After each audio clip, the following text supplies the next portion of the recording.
lejos, siempre detrás de una pantalla. Hay gente que trabaja, que lucha y no descansa. Sigamos trabajando en movimiento, somos los que estamos atrás de la televisión, imagen de trabajo. Hola, ¿cómo les va? Buenas noches, bienvenidos a Imagen de Trabajo. Hoy vamos a hablar de economía, señores. Claramente es lo que tenemos que pensar de aquí a futuro. Ya estoy hablando fuera del aire con Hernán, no me voy a enojar, lo prometo.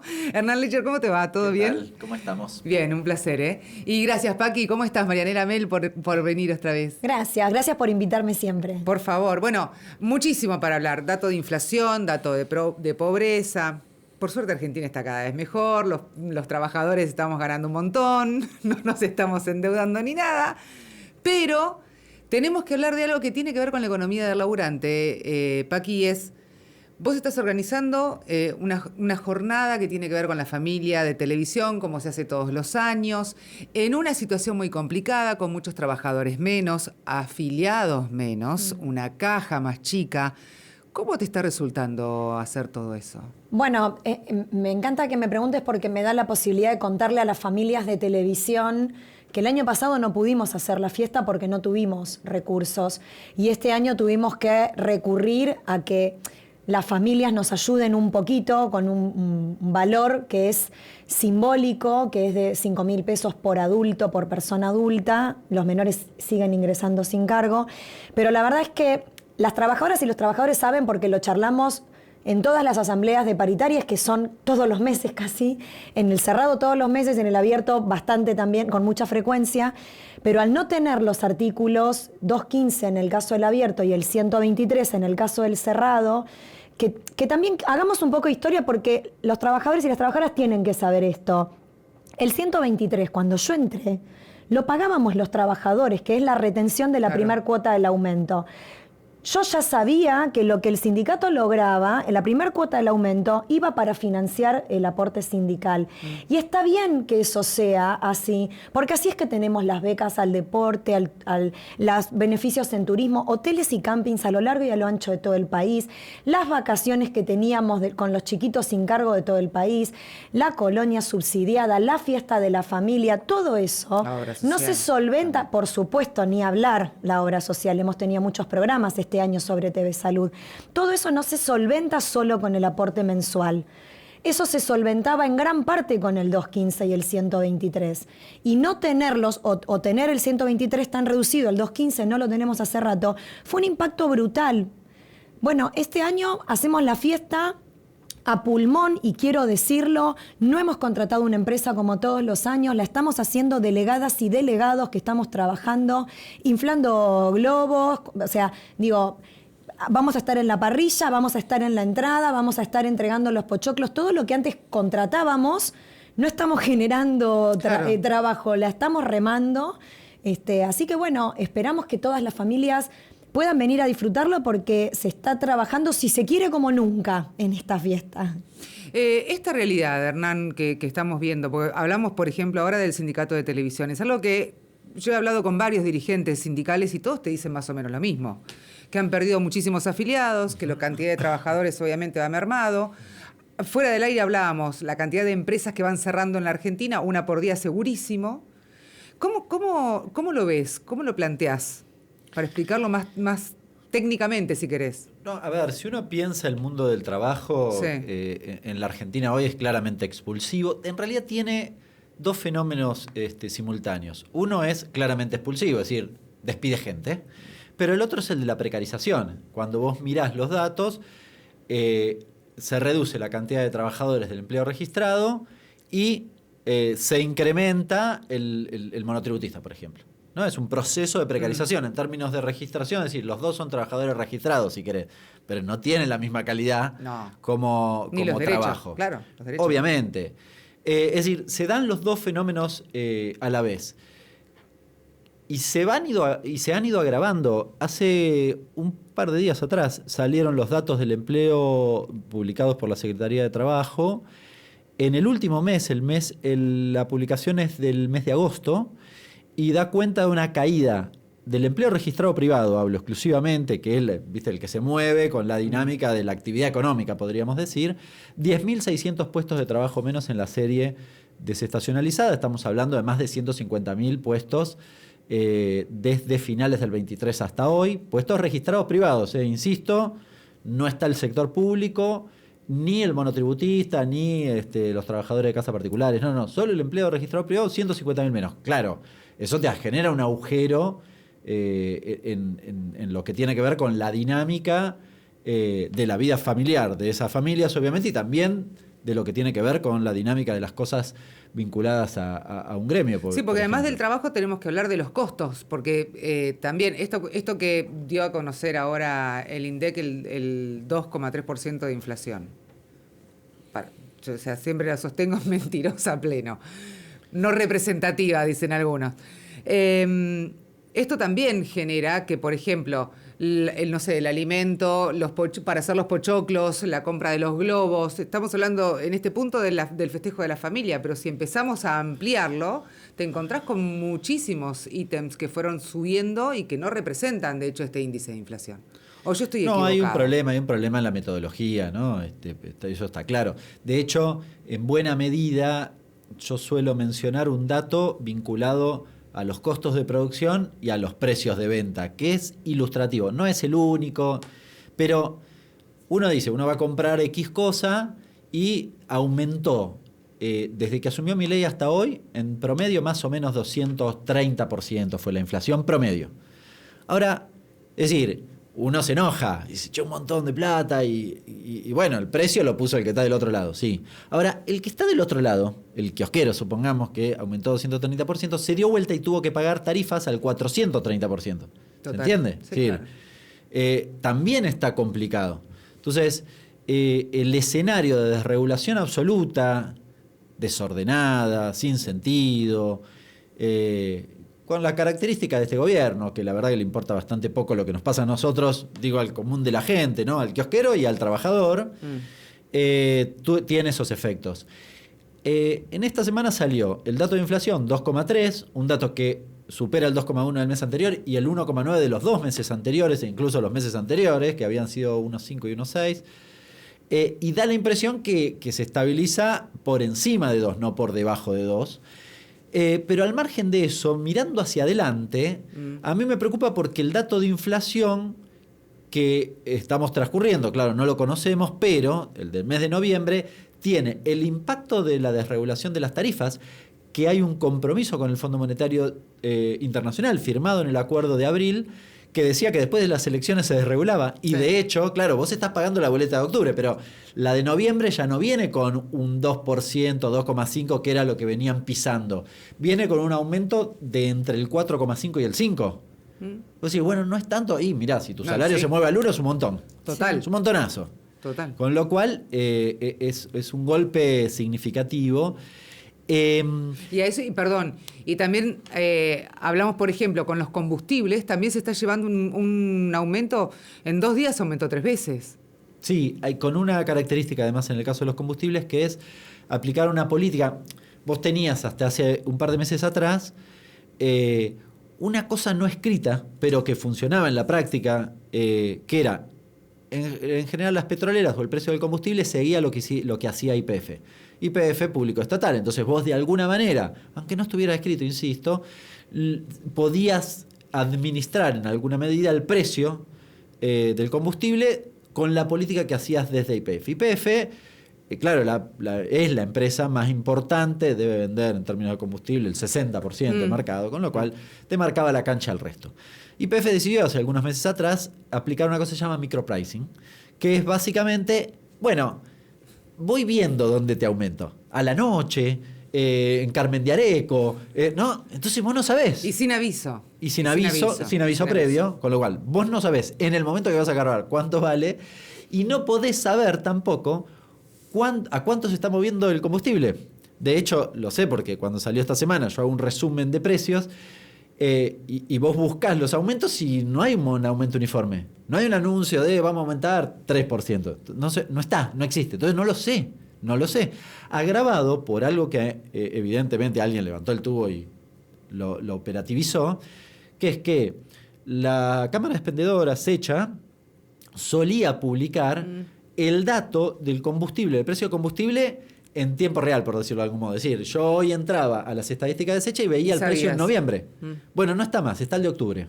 Eso, justo te iba a preguntar eso, no te quería interrumpir, pero te iba a decir, si no hay un valor establecido, porque varía según la localidad y horario, ¿cómo se tiene en cuenta cuánto en realidad aumentó el combustible? Es una muy buena pregunta, que no tiene respuesta. Habría que preguntarle al INDEC cómo hizo, ¿no? Porque además esto los pone en un desafío, es decir, la forma que medías antes, de nuevo, no la conozco en profundidad, pero tiendo a pensar que debe tener falencias para esta medición de micropricing. ¿Bien? Es decir, no debe ser muy falible, con lo cual, bueno, al final del mes aparece, porque SECHA después, octubre está, entonces yo puedo comparar octubre contra septiembre, pero tampoco sé si eso es el promedio, ¿qué es?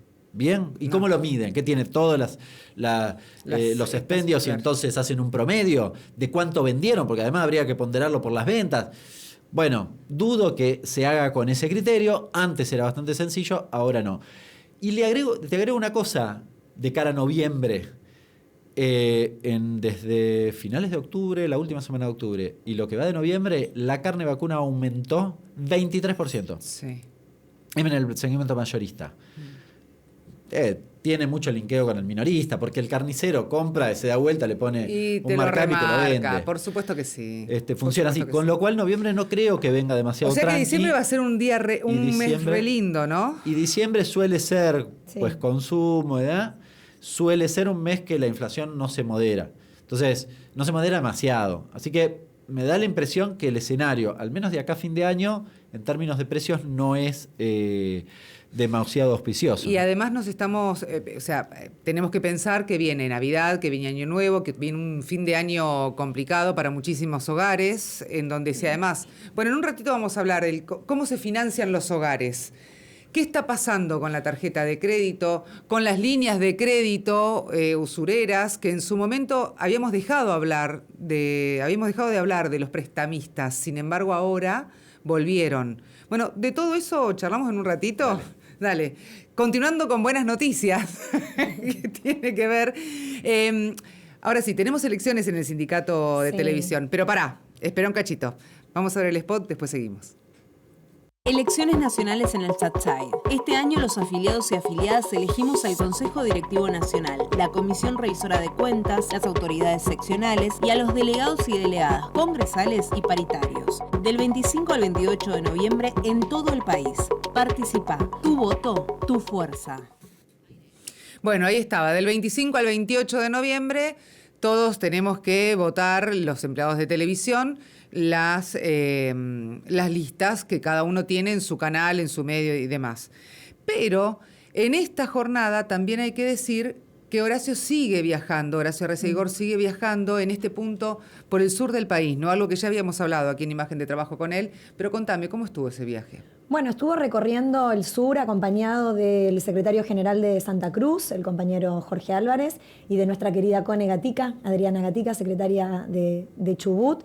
Recorrieron, creo que todas las empresas, hablaron con los trabajadores en asambleas sobre las diferentes problemáticas, sobre el proyecto de ley de reforma laboral y cómo nos impacta en nuestra industria, en nuestra actividad. También tuvieron una reunión con el gobernador, donde hablaron sobre la ley de televisión santacruceña. Sí. Así que bueno, un recorrido muy productivo. El secretario general está recorriendo junto con Horacio Dri también, nuestro hoy secretario de Interior, candidato a adjunto, digamos, del Secretariado Nacional. Hubo recorridas en DirecTV, en Cable 10, Supercanal, en SS Servicios, en LV85, TV Canal 9. Además también se reunieron, por ejemplo, con la empresa gráfica 28, con Andina, otra empresa IP. Estuvieron en Río Turbio, allí estuvieron en la cooperativa Oiquil junto con Graciela Oitino, que es la presidenta. Y también, por supuesto, estamos hablando de Paralelo 46, que es otra de las empresas en donde estuvo. Allí Mauricio Duncan, que es justamente con quien dialogó Horacio, también estaban hablando de la realidad laboral que, obviamente, Es un momento muy complicado, que hay que ver de qué manera se sostienen los puestos de trabajo, porque ese es el objetivo principal, diríamos. Pero no está de más hacer hincapié en esta ley nacional de radio y televisión, que en un momento funcionó, que estuvo muy bien, esta famosa ley de medios, que después obviamente quedó, y la ley bases y el decreto de 70 la dejaron completamente obsoleta, pero que está bueno para poder hablar, sobre todo en Santa Cruz, radios y televisión están cubiertos porque así el gobernador lo quiere. Entonces cada provincia va a tener su propia ley de medios, diríamos. Sí, a ver, el estilo de este gobierno es desarmar, o sea, todo lo colectivo, volverlo, o sea, ¿qué es lo que buscan con la reforma laboral, ¿no? Que no haya un convenio colectivo por industria o por actividad, sino en cada empresa. Divide y reinarás. Las frases hechas como el divide y reinarás o la unión hace la fuerza tienen un correlato con la historia. Entonces, de alguna manera, romper una ley tan interesante y tan buena y tan protectora como la ley de medios y dejarlo a que cada provincia, a que tengamos que discutir con cada provincia una ley que proteja a nuestros trabajadores, la verdad que es una complicación enorme y es una quita y un retroceso en materia de derechos. Estuvo con el gobernador Vidal, vamos a ver las imágenes de Horacio Arreceigor, porque allí en esa reunión donde estuvo el gobernador Vidal de Santa Cruz, también nuestro compañero Álvarez del Secretariado General, ahí con Horacio lo estamos viendo.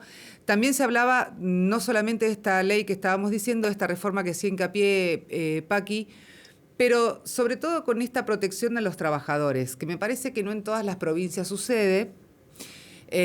No todos tienen ganas de sostener las fuentes de trabajo, porque esto que decía Hernán sobre la cantidad de monotributos o trabajadores informales, realmente es un negocio para el gobierno, está buenísimo. Porque así de esa forma venden este discurso del que vos vas a poder ser tu propio jefe, trabajar las horas que quieras, vas a poder ganar, en realidad vas a seguir laburando mucho más para ganar menos. O sea, ¿no? Me parece que es por ahí, clarito. Es que es bastante infalible la lógica, esa intuitiva. Viste, la gente que de repente nos ve y que quizás no está todo el día estudiando este tipo de cuestiones, yo les sugiero que piensen intuitivamente esta lógica de, ahora vos de manera individual, o les pregunto, si vos trabajás en una empresa que no le está yendo bien, como a la mayoría de lo que describíamos, salvo un par de sectores, toda la demás, yo soy de San Martín. En el sector industrial, una pyme que le está yendo mal. Total. En cualquier sector industrial, supongamos el químico. ¿Vos individualmente vas a ir a ver a tu jefe y vas a conseguir un aumento? ¿En serio? ¿Cómo en la cabeza se les ocurre que eso puede hacer? Porque además hay que explicarlo con claridad. El convenio por actividad es un piso. Por empresa podés discutir por arriba de eso. ¿Cuál es el drama? Lo que quieren es romper el piso. Eso es lo que quieren, para pagarte menos. Es importante esto, porque si fuera romper el techo, bueno, ahí quizás lo discutimos, pero no, es romper el piso. Porque justamente el no acuerdo por actividad te permite que yo te pague menos. Es lo que vos decís. Sí, vas a laburar más. No le encuentro la forma de entender el hilo conductor por el cual sería virtuoso. No, bien, de más ninguna que forma. Creer que por generosidad y el jefe copado te va a aumentar. ¿Se entiende? Que muchas veces ni siquiera lo ves. Además. Probablemente, en una empresa un poco más grande ni siquiera tenés claro, la posibilidad sí te lo de vas eso. con una pyme, pero en una empresa muy grande, tal vez a tu jefe no lo ves jamás, pasan meses que no lo ves, que no le ves además la cara. No es una discusión de igual a igual, no podés nunca, o sea, digo, es muy importante que las y los trabajadores, y acá también llamo al grupo de trabajadores no registrados, que lamentablemente está en aumento, y que a veces la miran de lejos porque dicen, si total, a mí nada de eso me llega, pero ciertamente cada vez que los trabajadores y las trabajadoras registrados accedemos a mejoras, siempre se eleva el piso de derechos. Claro. Por supuesto que no se le va a aplicar un convenio colectivo si por algo lo tienen sin registrar, pero digo, en unidad debiéramos luchar para abrazar las conquistas que costaron tantas vidas y tantos años de lucha, porque eso después no se recupera así con un simple cambio de gobierno. Esto es importante. De hecho, el salario mínimo funciona porque los gremios tienen, tenés un convenio colectivo, sí, claro, y esa es la referencia. Ahora, ¿y el salario mínimo qué es? Bueno, el que no tiene convenio es una referencia. ¿Desde cuánto hace que no se actualiza el salario mínimo? Creo que ¿Agosto? la última actualización es agosto, en septiembre creo que no hubo actualización, no me acuerdo, está en 322.200. el valor en noviembre en términos reales está 6% por debajo del promedio de la década de los 90. Ese dato es tremendo. Y está en niveles de 2001. Y respecto del año 2023, es decir, hace un ratito, sí, está 57% abajo. ¿Escucharon, no? Para recuperar tremendo. Tenés que ir a un salto nominal. Si tomo la inflación de los próximos 6 meses, un salto de nominalidad del 75%, lo cual es irreal. No, y además vos después vas por categoría, por ejemplo, vamos a hablar de los empleados registrados. Vas por cualquier actividad y los salarios están a la baja. Bueno, están 20 eso te hace como mínimo, diríamos. El piso de la categoría más baja, el salario mínimo funcionaba para comerle los talones al mínimo de la categoría. Lo que pasa es que después quedó tan retrasado que ni siquiera funciona para eso. Y termina siendo una referencia para el no registrado. Y bueno, para el no registrado, igual se da una paradoja, yo se los decía fuera del aire, que es una cosa muy insólita. En esta semana salieron los datos del salario del empleo no registrado.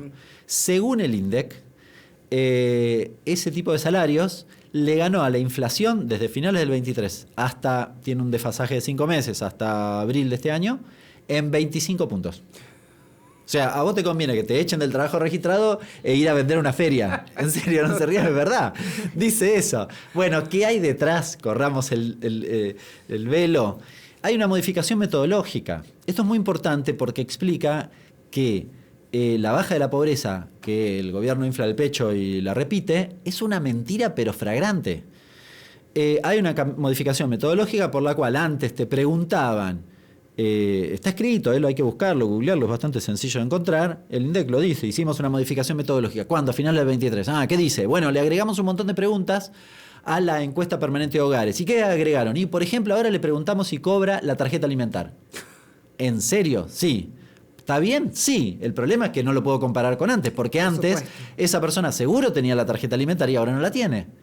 Entonces, no es que recuperaste o mejoraste tu poder adquisitivo, cambiaste lo que me preguntabas. Claro. Nada más. Nada más. Yo digo, está bien. Incrementaste en vez de quitar gente, por ejemplo, en la zona de pobreza. Incrementaste eso, incrementaste la gente en situación de calle y nos querés vender que justamente todo eso disminuyó. Sí, porque además la gente consume menos alimentos. Claro. Está recontra endeudada, pero salió de la pobreza. Dale. Lo que pasa es que hay dato mata relato, digo. Se puede decir una barbaridad como dicen en los medios. Ahora, la gente sale a la calle. Ustedes no caminan por la calle, ustedes no ven más gente en la calle que antes. Yo las veo. Digo, y más pobres también. Laburantes pobres veo. Trabajadores registrados con salarios por debajo del índice de pobreza. Sí. Nos ha pasado en nuestra industria. Que no hace falta ir la muy canasta. lejos. No llegas a cubrir la canasta. Hay una cosa que para mí me parece muy importante como referencia.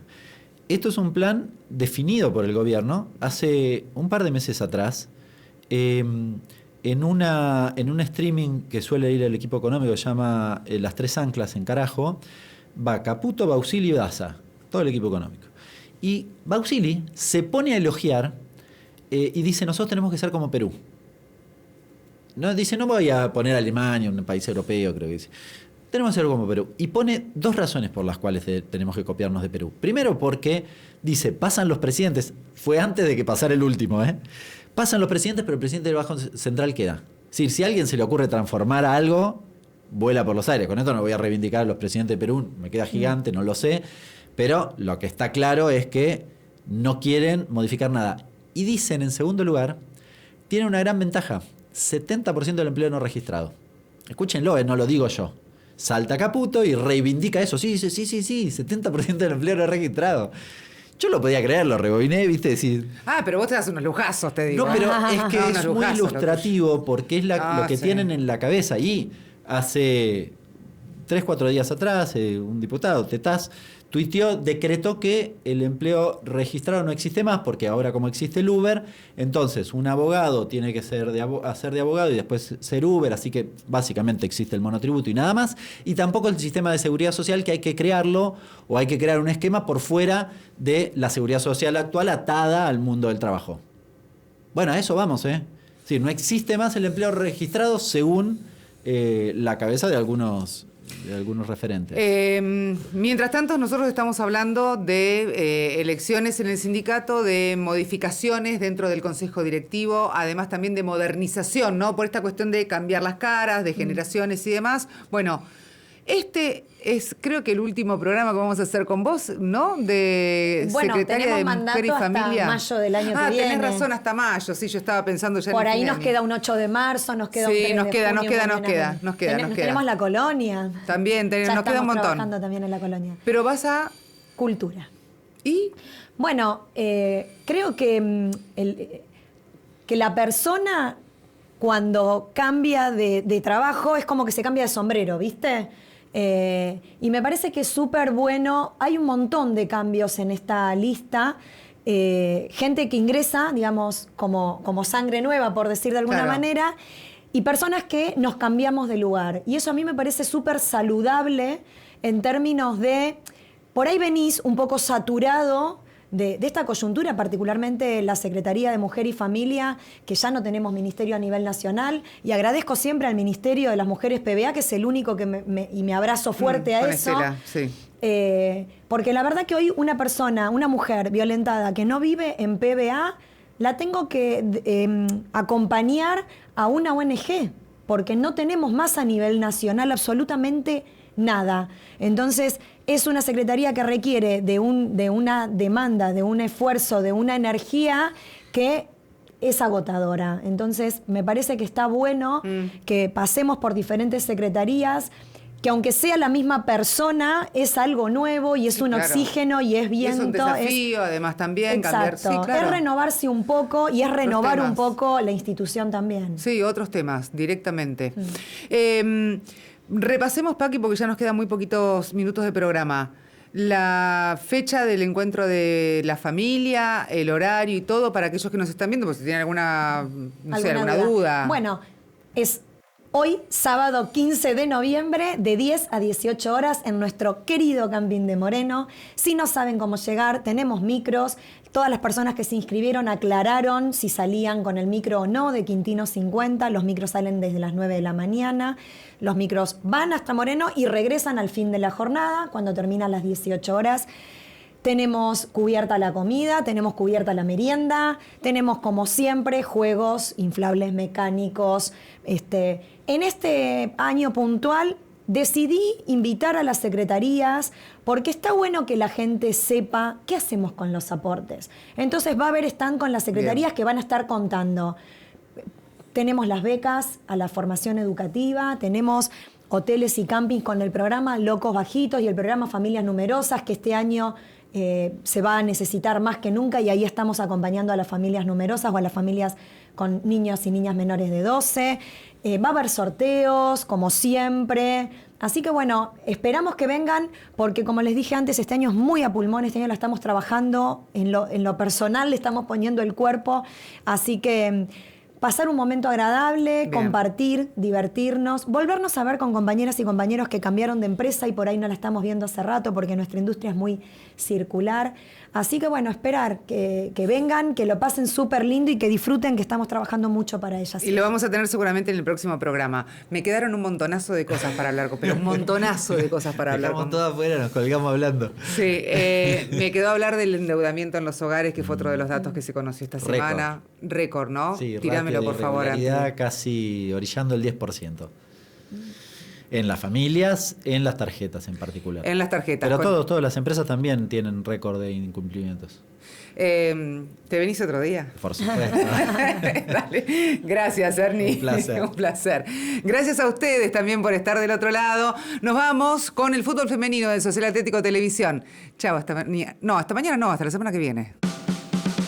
Volvió el fútbol femenino al 12 de agosto, primera instancia de playoff de la primera división, y el SAT dejó atrás la fase de grupos y se emparejó nada más y nada menos que ante River, que se iba a poner en ventaja la visita con ese gol de Alguet, la arquera a mitad de camino, el rebote y la jugadora millonaria ponía en ventaja a la visita. Se fue acomodando el equipo de Nico Basualdo en ese primer tiempo, desborde por acá abajo y del otro lado llegó sola Chávez para poner la igualdad y era alegría. Festejo, abrazo de gol en todo Moreno para el equipo de la tele, que no solo fue por el empate, sino para dar vuelta al resultado y lo iba a conseguir a 5 minutos del final del primer tiempo, con desvío incluido. Aparecía Prado y ponía en ventaja al Social Atlético Televisión, que sobre el cierre, ya en el segundo tiempo, Pereira el 2-2, nos íbamos a penales, pero Anica Paz puso el 3-2 definitivo, pasaron las millonarias, de todos modos, buen torneo de la tele.